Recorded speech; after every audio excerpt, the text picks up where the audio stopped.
and it looked like Caitlyn Clark has landed her first speaking gig of the offseason. The WNBA is in a state of quiet, high-alert panic, and it's all because of a single speaking gig, while the league's front office is desperately trying to manage player revolts and the looming, catastrophic threat of a work stoppage. Its biggest star just made a move that changes the entire game. Caitlyn Clark just booked an off-season appearance that will reportedly pay her a staggering six-figure sum, potentially more than her entire rookie salary for what amounts to a single hour of work. This isn't just a side hustle, it's a calculated masterstroke that proves she doesn't need the league's machinery to build her own global empire. This single booking has exposed a terrifying truth that executives can no longer afford to ignore their greatest asset. The very person who revived their ratings and sold out their arenas has officially become their biggest and most unpredictable threat. The power dynamic has irrevocably shifted. Need the money to do unrivaled. She's landing $100K to speak to speak for companies and represent companies all over the country. She's not hurting for cash, and I just think this is just the coolest thing ever that Caitlyn Clark is able.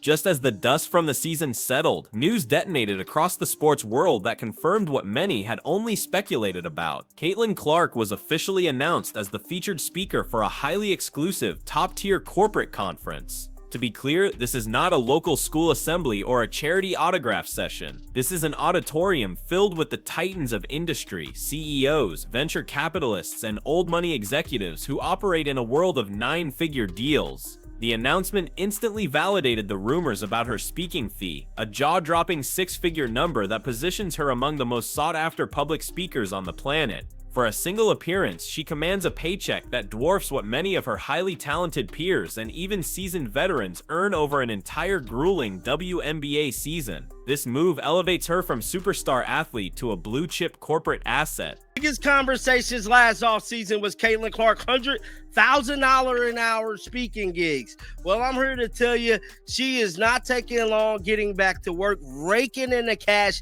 because she has landed. This incredible financial power play couldn't have landed at a more volatile and chaotic moment for the WNBA. The league is currently a fractured house, teetering precariously on the brink of a full-blown institutional crisis. Prominent players, led by respected veterans like Napheesa Collier, have gone public with incredibly harsh criticisms, targeting the league's leadership and its perceived failures. Commissioner Cathy Engelbert finds herself in the crosshairs, battling a firestorm of controversy amid accusations of being disconnected from the players' reality. This internal warfare is the toxic backdrop for the most critical negotiation in the league's history, the collective bargaining agreement.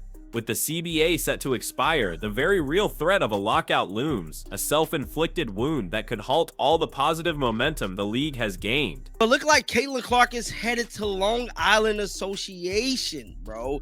So it stated Long Island Association joined the Long Island Association's president and CEO, Matt Cohen, moderates a special conversation with Caitlyn Clark discussing her record-breaking performances, impact, and cultural influence on October the 29th at 10:30 to 12:30 in New York. The numbers involved in Clark's offseason ventures are simply staggering, and they cast a harsh, unforgiving light on a deeply flawed system. The average salary for a WNBA player hovers around $120,000 per year. Even the league's most elite Supermax contract players earn a salary in the ballpark of $250,000. Caitlyn Clark, in her very first offseason, can now command nearly half of that Supermax salary for a single 30-minute virtual conversation. She doesn't have to endure punishing travel schedules, absorb brutal, flagrant fouls, or contend with questionable officiating. She is simply monetizing her own brand, a brand that has grown so massive it is now demonstrably more valuable than the league that technically employs her. This is the terrifying financial reality the WNBA must now confront. Their biggest star is also their most glaring example of the league's own pay scale inadequacies. Yeah, just with working back to full health, Steph mentioned that it was kind of baby steps and getting back and making sure you don't lose what you've worked on this season. Just what are your plans for the off season and possibly playing or just doing individual workouts? Yeah, I mean, probably take a little bit of a break here, just for maybe a week. I don't really want to lose a ton of the stuff I've worked on and just trying to get my back body to my body back to full health. There's some USA basketball stuff I need to get ready for. And, you know, I need to be able to find some runs and some ways to play 5-on-5 just so I can kind of get that feel back. And, but more than anything, I think my main focus is really just getting my body healthy. And once we get back to 5-on-5, like just being able to test my body and make sure I know it's in a good spot where it's going to be able to hold up with everything that, you know, we think we've corrected or we think we've worked on, to be able to know I'm in a really good spot there. And, you know, when you go through injuries, especially in my scenario where it's been a few of the reoccurring kind of bouncing around, which isn't necessarily uncommon in my situation just because of compensation, and, you know, when you're dealing with things in that groin area, that just is kind of how it can go sometimes. I think it's important that you can become confident in your body again, and that's for anybody that goes through injury. So that's probably going to be my main focus is, you know, just feeling 100% again, and then obviously, you know, having that confidence in my body too.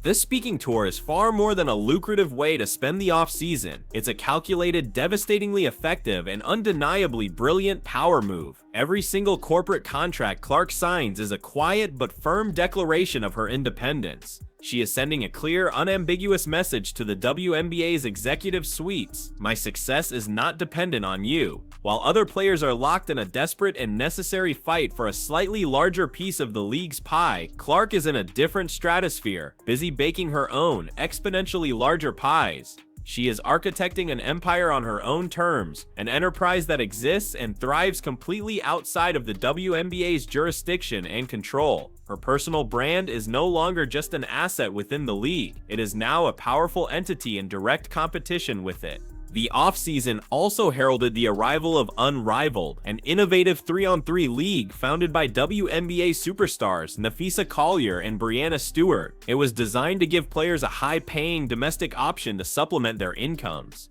The question on everyone's mind was whether Clark would lend her star power to the fledgling league. Her decision to instead pursue a corporate speaking tour reveals a different, more sophisticated level of business acumen. From a strategic standpoint, why would she risk a career-altering injury in a new physically demanding league to earn a paycheck she can easily eclipse by simply stepping onto a stage in a business suit? It's a textbook execution of working smarter, not harder. She has successfully transcended the need for supplemental basketball income. Her voice, her story, and her influence are now her most profitable assets. This strategic pivot is forcing corporate sponsors to ask a very pragmatic and dangerous question. For decades, companies have invested in league-wide sponsorships to gain access to their star players. But when a single athlete is directly responsible for a reported 26.5% of the league's total revenue, single-handedly driving viewership up by 300% and selling out arenas across the country, do they truly need the league as a middleman anymore? Corporations are having a stark realization they can bypass the WNBA's bureaucracy entirely and form a direct partnership with the source of the excitement. An endorsement deal with Caitlyn Clark alone delivers a more potent impact and a higher return on investment than a sponsorship of the entire league. That simple, cold business calculation is the WNBA's absolute worst nightmare. Predictably, the moment news of her lucrative speaking career went public, the media spin machine kicked into high gear. Critics and talking heads immediately began framing her as selfish, crafting a narrative that she was abandoning her fellow players in their collective fight for better wages and conditions. But this simplistic and cynical take completely misses the revolutionary nature of her actions. She isn't abandoning her peers, she is providing them with a brand new playbook for empowerment. She is demonstrating in real time how to build a personal brand so powerful, so undeniable, that the league is stripped of its leverage and has no choice but to acknowledge your true value. She's teaching every young athlete watching that their worth isn't defined by the fine print of a collective bargaining agreement. It's defined by the empire they build for themselves. Caitlyn Clark's brand has officially broken the surly bonds of basketball. It is now a certified global entity. She's being invited to deliver keynote speeches at NFL owners' meetings, sharing the stage with transcendent icons like Serena Williams. She is headlining major corporate events for Fortune 500 companies whose primary audience knows little about a pick and roll, but everything about influence and market disruption. Her appeal has escaped the confines of sports and has fully permeated the mainstream cultural zeitgeist. This represents a level of influence and cross-platform appeal that no other player in the history of the WNBA has ever managed to achieve. This power makes her virtually untouchable. The league cannot bench her, it cannot fine her into compliance, and it cannot control her narrative. She holds all the leverage. The raw, undeniable data behind her market impact is almost difficult to comprehend. During her rookie season alone, WNBA television ratings frequently doubled and on several occasions tripled for the games she participated in compared to those she didn't.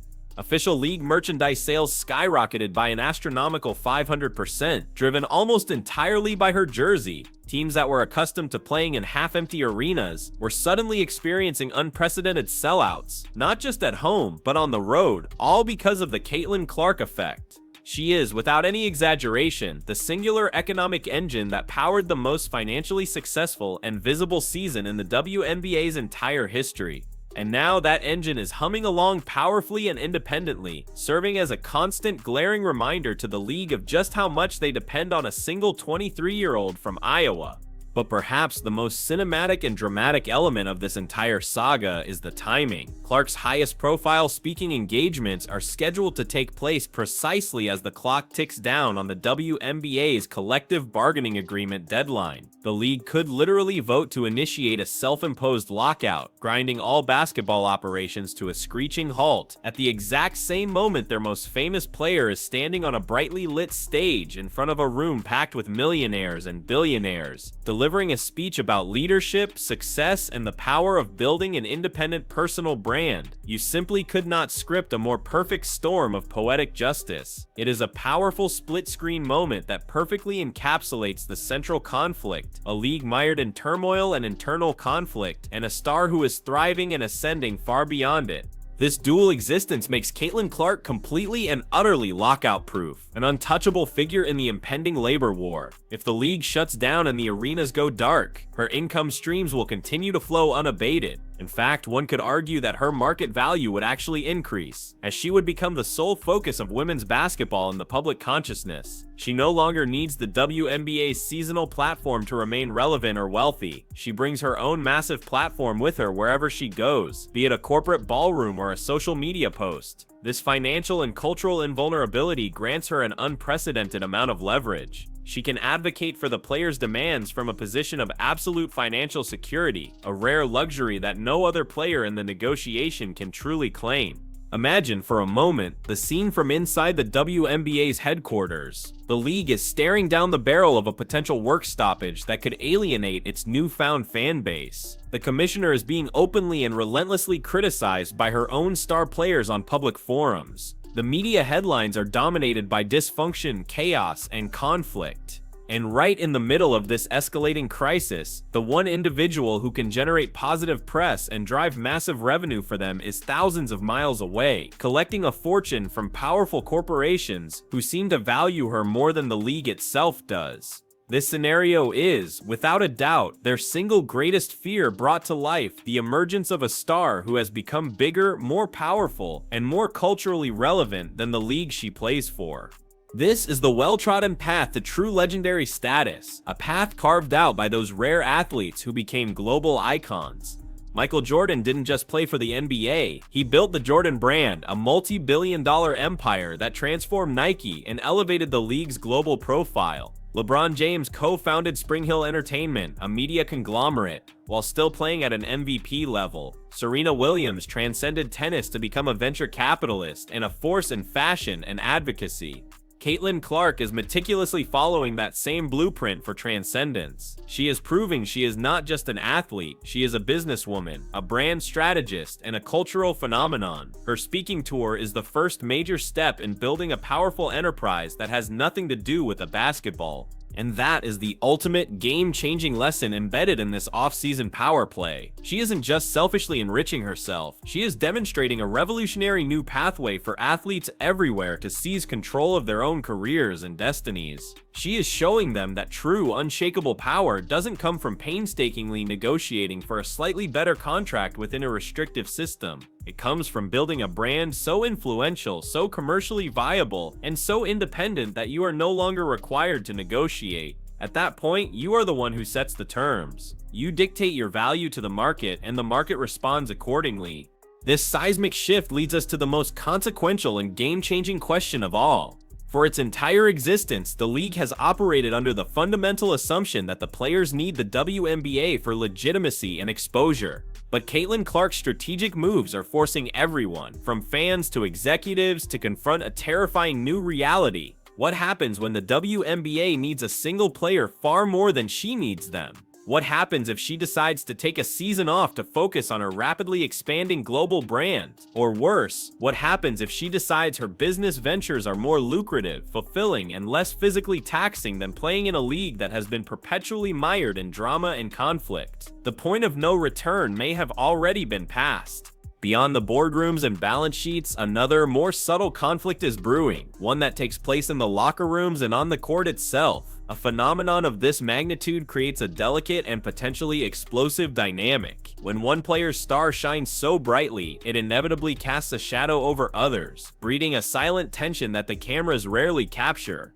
Established veterans who have dedicated their entire careers to building the league now find themselves as secondary characters in a story they feel they should be leading. This isn't just about envy, it's about a perceived lack of respect for their own contributions. We see this resentment manifest in subtle ways: a harder foul, a dismissive comment disguised as critique, a reluctance to fully embrace the new hierarchy. For the WNBA, this is a dangerous internal fault line that could fracture team chemistry and create a toxic us versus her environment. And if the domestic situation weren't precarious enough, there's another, even bigger threat looming on the horizon: the international market. For years, WNBA players have gone overseas in the offseason to supplement their income. But for Caitlyn Clark, this wouldn't be a side job. It would be the ultimate bargaining chip. Foreign leagues in Europe and Asia, backed by wealthy ownership groups, could offer her a contract that makes even the WNBA's supermax salary look like pocket change. A reported $2 million per season offer wouldn't be out of the question. A move like that would trigger a global bidding war for her services, a war the WNBA is currently ill-equipped to win. She could single-handedly expand her commercial footprint into massive untapped markets, making her an even bigger international icon.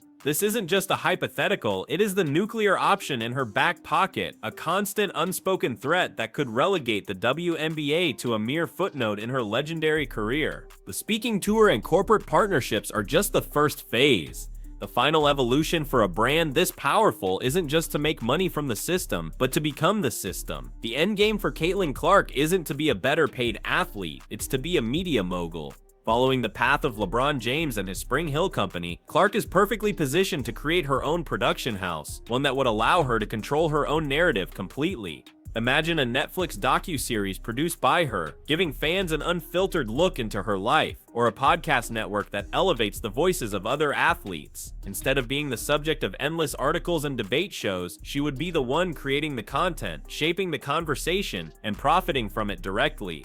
This is the ultimate form of power and independence, where basketball is no longer the job, but simply the platform for a much larger, more influential enterprise. So is Caitlyn Clark simply securing her own financial future, taking advantage of a market that she herself created? Or is she the unwitting catalyst for a full-blown revolution that will permanently and irrevocably alter the entire business landscape of women's professional sports? This is more than just one player's salary. It's about the future of athlete empowerment. Let me know your thoughts down in the comments. Is she a visionary pioneer charting a new course? Or is she leaving her league and her fellow players behind in her meteoric rise to the top?